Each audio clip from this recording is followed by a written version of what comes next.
ఆధునికత పెరుగుతున్న కొద్దీ అవసరాలు పెరిగిపోతున్నాయి. గత కొన్నేళ్లుగా దేశంలో డిజిటల్ యాప్స్ ద్వారా రుణాలు తీసుకునే వారి సంఖ్య వేగంగా పెరిగింది.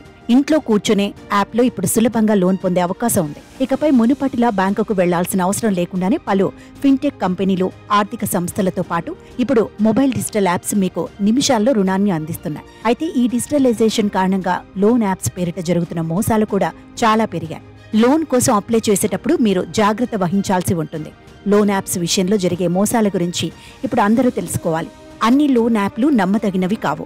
లోన్ యాప్ ద్వారా మీరు లోన్ పొందాలనుకుంటున్నారా?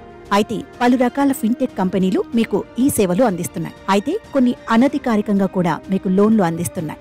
ఆర్బీఐ విడుదల చేసిన ఒక నివేదికలో 1100 డిజిటల్ లోన్ ఇచ్చే ప్లాట్ఫామ్లలో 600 చట్ట విరుద్ధమైనవిగా గుర్తించింది.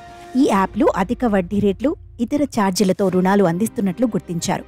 మీరు రుణ చెల్లింపులో ఏమాత్రం ఆలస్యం చేసినా ఈ యాప్లు మిమ్మల్ని ఇబ్బంది పెట్టేందుకు ఏమాత్రం ఆలోచించవు. సైబర్ నేరాలకు పాల్పడుతున్న లోన్ యాప్స్ ఎన్నో ఉన్నాయి.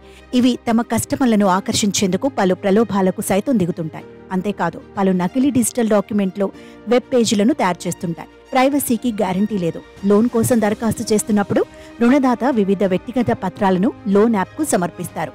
ఇటువంటి అనధికార యాప్లు మీ మొబైల్ ఫోన్లోని పరిచయాలు, ఫైళ్లు మొదలైన ప్రైవేట్ ఫోల్డర్లను యాక్సెస్ చేస్తాయి.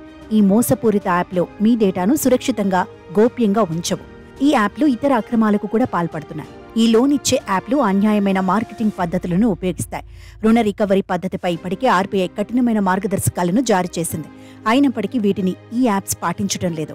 అయితే నకిలీ లోన్ యాప్స్ ఆగడాలను అరికట్టాలంటే ముందుగా మీరు స్థానిక పోలీస్ స్టేషన్లో ఫిర్యాదు చేయడంతో పాటు రిజర్వ్ బ్యాంక్ ఆఫ్ ఇండియా ఫిర్యాదు చేయాల్సి ఉంటుంది.